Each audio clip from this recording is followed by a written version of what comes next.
नमस्कार, स्वागत है आपका। मैं हूं आपके साथ सपना दीपक मदेशिया। बुलेटिन का आगाज करेंगे। मुख्यमंत्री रेखा गुप्ता ने दिल्ली सचिवालय में राजस्व विभाग के वरिष्ठ अधिकारियों, डीएम, एसडीएम और सब रजिस्ट्रारों के साथ एक उच्च स्तरीय समीक्षा बैठक की। बैठक में राजधानी के विभिन्न विकास कार्यों और जनहित से जुड़े मुद्दों पर गहन चर्चा की।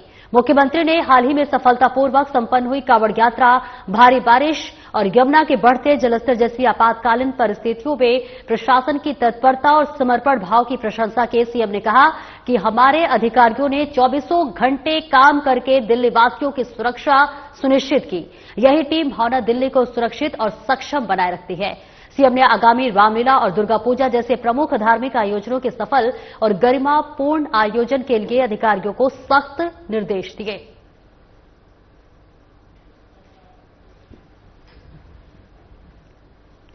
आगे बढ़ेंगे। शालीमार बाग विधानसभा में मुनक नहर पर हुई घटना ने परिजनों को शोक में डाल दिया।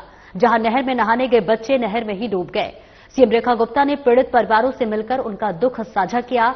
इस असहनीय घड़ी में दिल्ली सरकार उनकी हर संभव मदद के साथ खड़ी है। प्रत्येक प्रभावित परिवारों को सहायता राशि दी जाएगी। साथ ही प्रशासन को निर्देश दिए कि मुनक नहर के किनारों को पूरी तरह से बैरिकेड किया जाए ताकि भविष्य में ऐसी कोई भी त्रासदी दोबारा न घटे।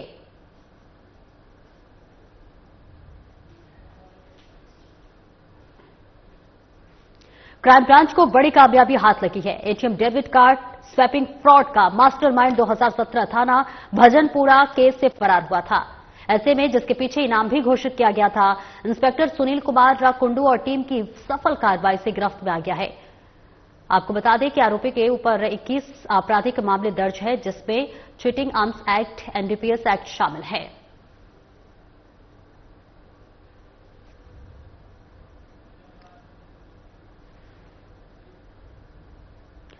नशा मुक्त भारत अभियान के तहत एएनटीएफ और क्राइम ब्रांच को बड़ी सफलता मिली है। टीम ने एक संगठित अंतर्राज्यीय ड्रग गिरोह पर शिकंजा कसते हुए 2 मुख्य तस्करों को गिरफ्तार किया है। इनके कब्जे से 3.5 किलो स्मैक बरामद हुई है, जिसकी अंतर्राष्ट्रीय बाजार में कीमत लगभग 17 करोड़ 80 लाख रुपए आकी गई है। इसके अलावा स्मगलिंग में इस्तेमाल की गई एक i20 कार और एक स्कूटी को भी जब्त किया गया है। और ये पूरी कार्रवाई इंस्पेक्टर विकास पन्नू के नेतृत्व में एसीपी राजकुमार की देखरेख और एसीपी संजीव कुमार यादव के मार्गदर्शन में की गई है। पुलिस अब इस गिरोह से जुड़े अन्य लोगों की तलाश कर रही है। इस सफलता ने एक बार फिर साबित किया है कि दिल्ली पुलिस नशे के कारोबार को जड़ से खत्म करने के लिए पूरी तरह प्रतिबद्ध है।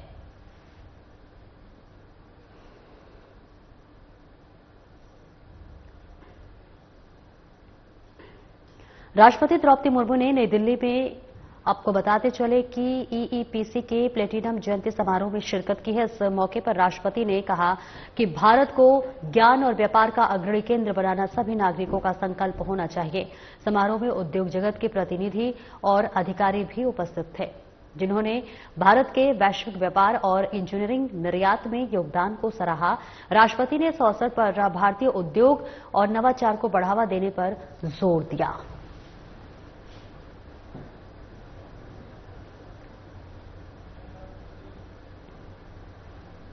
भारत और इजरायल की सरकारों ने आज नई दिल्ली में द्विपक्षीय निवेश समझौता बीआईटी पर हस्ताक्षर किए।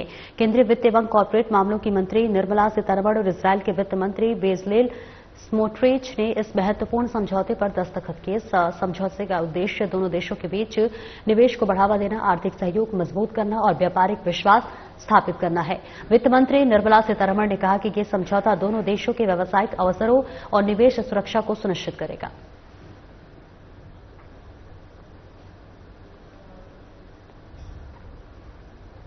बिहार मतदाता सूची गहन पुनरीक्षण मामले में सुप्रीम कोर्ट ने साफ कर दिया है कि आधार मतदाता सूची के लिए वैध पहचान पत्र है, लेकिन इसे नागरिकता का सबूत नहीं माना जा सकता। सोमवार को बिहार मतदाता सूची गहन पुनरीक्षण मामले पर सुनवाई के दौरान सुप्रीम कोर्ट ने चुनाव आयोग को निर्देश दिया कि वे आधार कार्ड को 12वां दस्तावेज माने, ताकि मतदान वोटर लिस्ट में नाम शामिल कराने के लिए आधार कार्ड को भी पेश कर सकें। चुनाव आयोग पहले ही 11 दस्तावेजों की सूची जारी कर चुका है, जिन्हें दिखाकर मतदाता वोटर लिस्ट में अपना नाम शामिल कर सकते हैं। पहले इन दस्तावेजों में आधार कार्ड शामिल नहीं था, लेकिन अब सुप्रीम कोर्ट ने आधार कार्ड को बतौर 12वां दस्तावेज मानने का आदेश दिया है। शीर्ष अदालत ने चुनाव आयोग से अपने सभी अधिकारियों को निर्देश जारी करने को भी कहा है ताकि आधार कार्ड को स्वीकार किया जा सके। हालांकि सुप्रीम कोर्ट ने साफ कह दिया है कि आधार कार्ड को नागरिकता का सबूत नहीं माना जा सकता।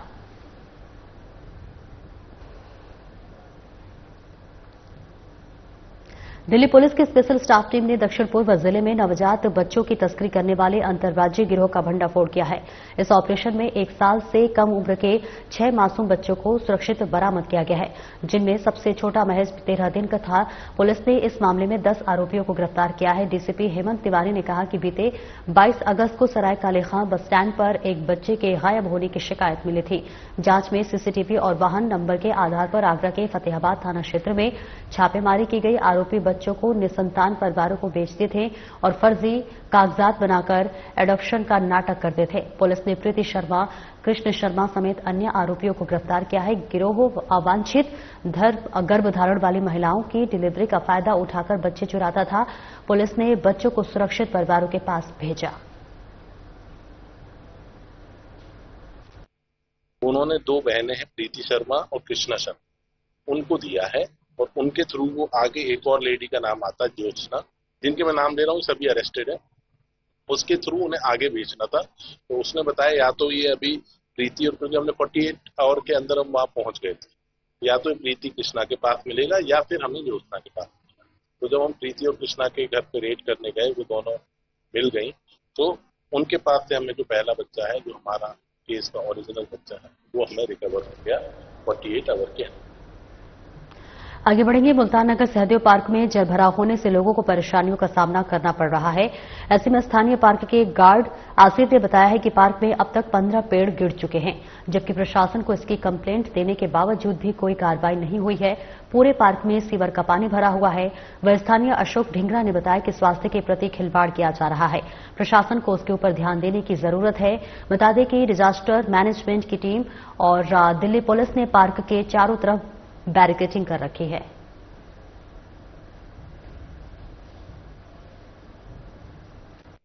ये क्या समस्या हुई है सर? समस्या ये है, ये हफ्ते 10 दिन से कम सीवर का पानी जो है इसमें इकट्ठा हो रहा है, जिसकी वजह से अमोनिया आ रहा है पानी के अंदर और पेड़ों की जड़ों में ये पानी जा रहा है और पेड़ धाराशायी होते जा रहे हैं। पर्यावरण की दृष्टि से अगर इसके ऊपर कोई कंट्रोल नहीं किया गया तो मेरे ख्याल से आने वाले टाइम में कोई पेड़ बचेगा ही नहीं।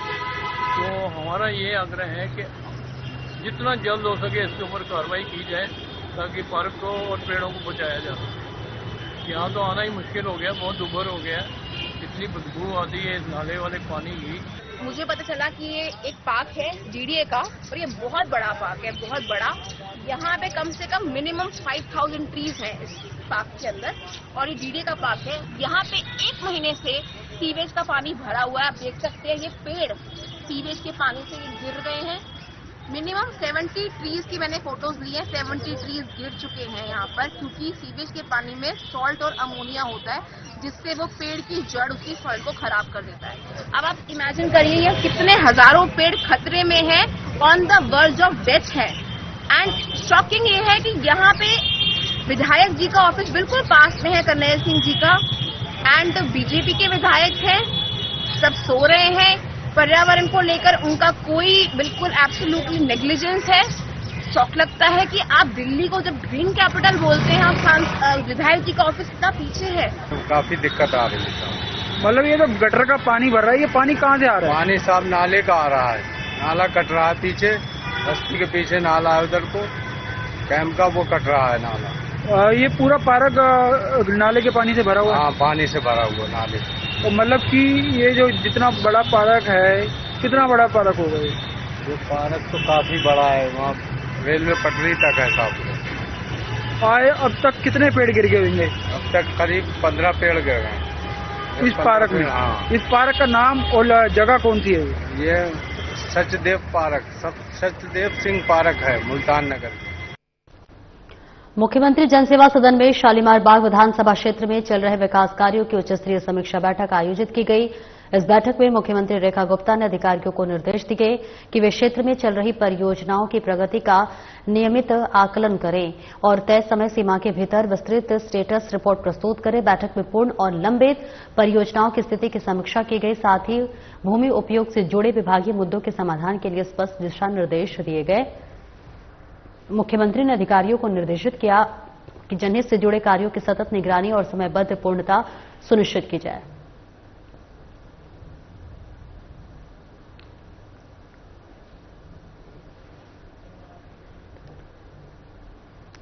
दिल्ली सरकार ने भी पंजाब बाढ़ पीड़ितों के लिए राहत सामग्री भेजी।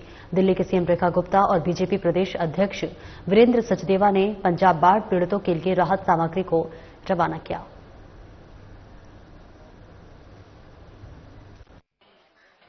इस समय प्राकृतिक विपदाओं के कारण देश उलझन में है, तकलीफ में है। इस समय बहुत जरूरी है कि हम सब एक दूसरे का हाथ पकड़कर इस मुसीबत के समय से आगे निकल जाएं। जब मैं देखती हूं कि देश के आदरणीय प्रधानमंत्री जी विश्व में कहीं पे भी कोई विपदा आती है तो वो उन राज्यों के साथ में, उन देशों के साथ में खड़े होकर के काम करते हैं। एक समय था जब भारत केवल मदद मांगने वालों में हुआ करता था, आज भारत मदद देने वालों में। और ये मुद्दा, ये तकलीफ तो हमारे भारत के आपसी राज्यों की और किसी भी राजनीतिक भावना से ऊपर उठ करके हम सब भाईचारे के नाते, मानवता के नाते, मैं इतना कह सकती हूं कि जहां पंजाब का दिल दिल्ली में धड़कता है तो दिल्ली की धड़कन पंजाब में बसती है। सब आपस में परिवार हैं, जुड़े हैं, भाईचारा है। आज वो भाई बहन हमारे तकलीफ में है। आदरणीय हमारे भाजपा दिल्ली प्रदेश के अध्यक्ष वीरेंद्र सचदेवा जी ने सही कहा कि पूरे देश का अन्नदाता पंजाब, हमारे किसान भाई बहन तकलीफ के दौर से गुजर रहे हैं। आज पूरी दिल्ली उनके साथ खड़ी है। मैं बहुत साधुवाद देती हूं अपने मंत्रीगणों को भी, अपने कार्यकर्ताओं को, साथियों को, समाज सेवियों को, जिन्होंने हमारी एक आवाज पे इतनी बड़ी संख्या में यहां पर सहायता सामग्री हमें दी। 2 दिन के छोटे से कॉल पे दिन रात चर्चा करते हुए ये तैयारी की गई। और जैसा कि बताया कि केवल खाद्य सामग्री नहीं, ऐसी वस्तुएं जो उनको अभी सर्वाइवल के लिए जरूरत है, दवाइयों से लेकर के बिस्तर, पलंग, बर्तन, जूते, चप्पल, कपड़े, कंबल, चादर, तिरपाल, मच्छरदानी, हर प्रकार की वो वस्तुएं जो उनको सहायता के लिए चाहिए थी। और ये बात भी सही है कि ये कोई अंत नहीं है। मैंने पंजाब मुख्यमंत्री भगवंत मान जी से कहा कि आपको हमारे जिम्मे जो भी काम लगाना हो, हम आपकी इस तकलीफ की आखिरी घड़ी तक आपके को समाधान खोजने में मदद करेंगे, साथ में खड़े होंगे। पूरी दिल्ली का एक एक नागरिक आपकी इस विपदा में आपके साथ है। वसुधैव कुटुंबकम मानते हैं हम, तो भारत का हर राज्य तो आपस में जुड़ा ही है। तो इस मुसीबत की घड़ी में पंजाब के भाई बहनों के लिए ये सहायता सामग्री पहुंचाते हुए मुझे सुकून है कि हम किसी भी प्रकार से उनके काम आ सके और इसी प्रकार से ये सहायता जारी रहेगी। सरकार के प्लेटफॉर्म से भी और सामाजिक प्लेटफॉर्म से भी और भारतीय जनता पार्टी दिल्ली प्रदेश की ओर से भी हम सब मिल करके अपने पंजाब के भाई बहनों के लिए दिन रात उनकी इस तकलीफ में खड़े हैं। आज का यही संदेश है। भारत माता की। केंद्रीय मंत्री मनसुख मांडविया ने नमो युवा रन के लिए आधिकारिक टी शर्ट और पोस्टर का अनावरण किया। यह आयोजन प्रधानमंत्री नरेंद्र मोदी के जन्मदिवस के उपलक्ष्य में पूरे देश भर में आयोजित किया जा रहा है। आपको बता दें कि प्रधानमंत्री नरेंद्र मोदी का जन्मदिन 17 सितंबर को मनाया जाता है और ये दौड़ उसी अवसर पर विभिन्न शहरों में आयोजित की जा रही है।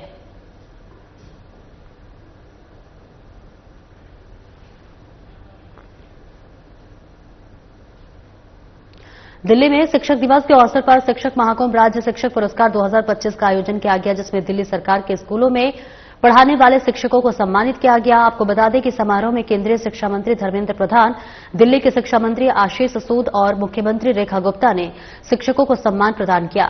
यह आयोजन न केवल शिक्षकों के योगदान की सराहना का अवसर था, बल्कि शिक्षा के क्षेत्र में दिल्ली सरकार की प्रगति और भविष्य की योजनाओं को प्रदर्शित करने का मंच भी बना।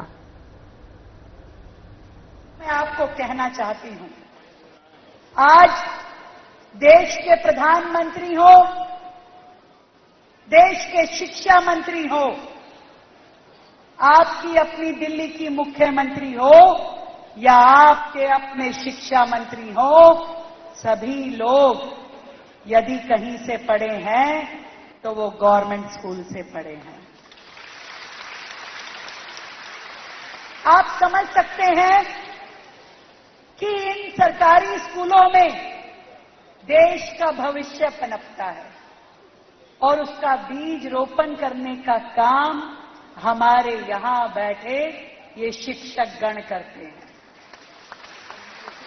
जिस बीज ने कल को वट वृक्ष बनके इस देश को छांव देनी है, जिस बीज ने कल को फल फूलों से इस राज्य को सुशोभित करना है, वो आपके हाथों के द्वारा लगाया जाता है। अभी जब मैं प्ले देख रही थी तो उसमें एक वाक्य इस्तेमाल किया गया चाणक्य जी के द्वारा कि शिक्षक का गौरव तब हो सकता है जब देश का गौरव बढ़े, और देश का गौरव तब हो सकता है जब हर बाल हृदय में देश के लिए चरित्र निर्माण का गठन हमारे ये शिक्षक करें। मैं मानती हूं कि सरकारी स्कूल में पढ़ाना एक डिफिकल्ट टास्क है। कहीं सुविधाओं की कमी, कई बार मैं देखती हूं कि प्रिंसिपल तक का रूम ऐसा होता है कि वो जुगाड़ करके बैठते हैं। मैं मानती हूं टीचर्स के लिए उतने बेहतरीन स्टाफ रूम नहीं होंगे। मैं मानती हूं कि आपके लिए बेहतर स्पोर्ट्स ग्राउंड, बेहतर लैब, बेहतर लाइब्रेरी, बेहतर इंफ्रास्ट्रक्चर नहीं होगा। मैं मानती हूं।